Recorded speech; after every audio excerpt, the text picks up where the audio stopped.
Halo, perkenalkan nama saya Yovita Marscarita Warib dengan NIM 211313036. Di sini saya akan mereview laporan PKL dengan sumber Vincentius Yoga Edric Pangestu. Di sini saya mengambil alat yaitu shearing pump dengan merek Terumo tipe 331. Shearing pump merupakan suatu alat medis atau alat kesehatan yang digunakan untuk memberikan cairan atau obat ke dalam tubuh pasien dalam jangka waktu tertentu secara teratur. Jadi, alat ini atau shearing pump ini memfokuskan pada jumlah cairan yang dimasukkan ke dalam tubuh pasien dengan satuan mililiter per jam atau ml per h.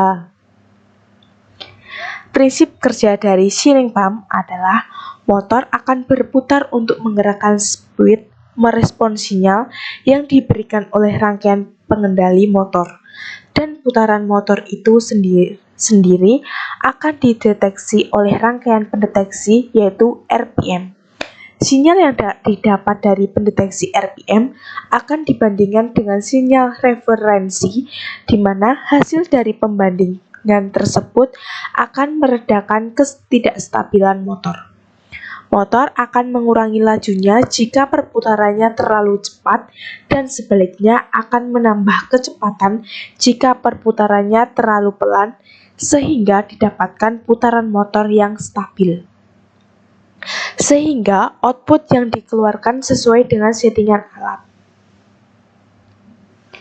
Jadi, pada laporan PKL Yoga, di sini menggunakan alat kalibrasi yaitu Infusion Device Analyzer Flow IDA 4P. Apa itu Infused Device Analyzer? Yaitu suatu alat untuk menguji dan mengkalibrasi suatu alat infuse pump maupun shearing pump.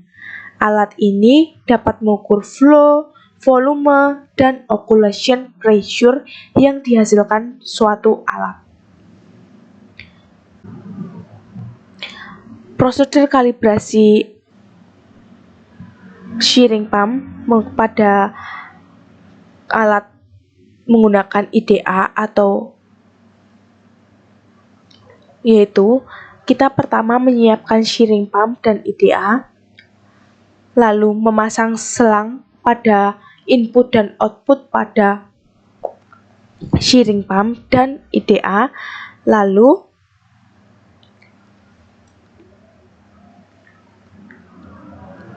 setelah itu kita mengisi shearing pump dengan 50 cc dengan air. Setelah itu kita menghidupkan shearing pump yang akan diuji atau dikalibrasi untuk warming up. Setelah itu kita menyeting sesuai dengan petunjuk penggunaan shearing pump dan pastikan cairan di dalam shearing pump itu terdapat 50 cc mengalir, tidak ada gelembung udara, dan alarm shearing pump tidak berbunyi ketika difungsikan.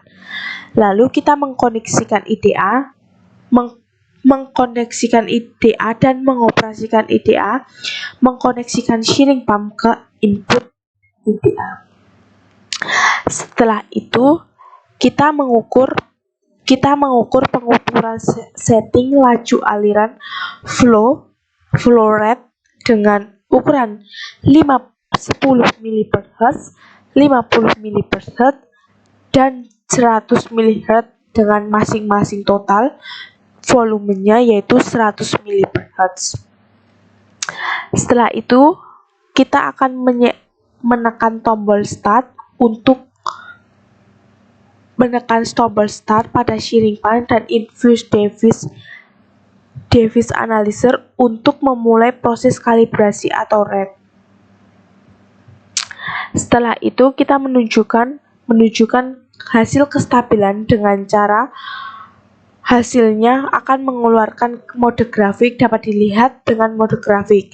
Lalu kita mencatat penunjukan average flow rate pada infused device analyzer dan mencatat pada lembar kerja.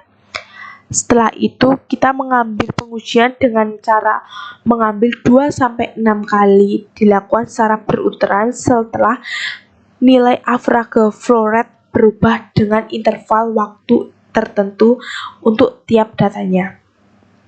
Setelah 6 kali percobaan atau setelah kita mencoba mendapatkan hasil, kita menekan tombol stop pada shearing pump dan IDA, lalu kita melakukan hal yang sama sehingga untuk menyeting flow rate 50 dan 100 mHz.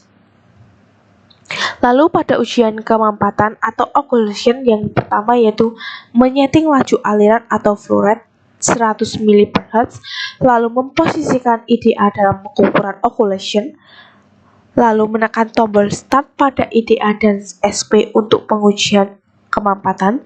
Setelah itu, jika ada alarm berbunyi pada shearing pump, maka kita harus menekan tombol stop pada infused device analyzer dan shearing pump.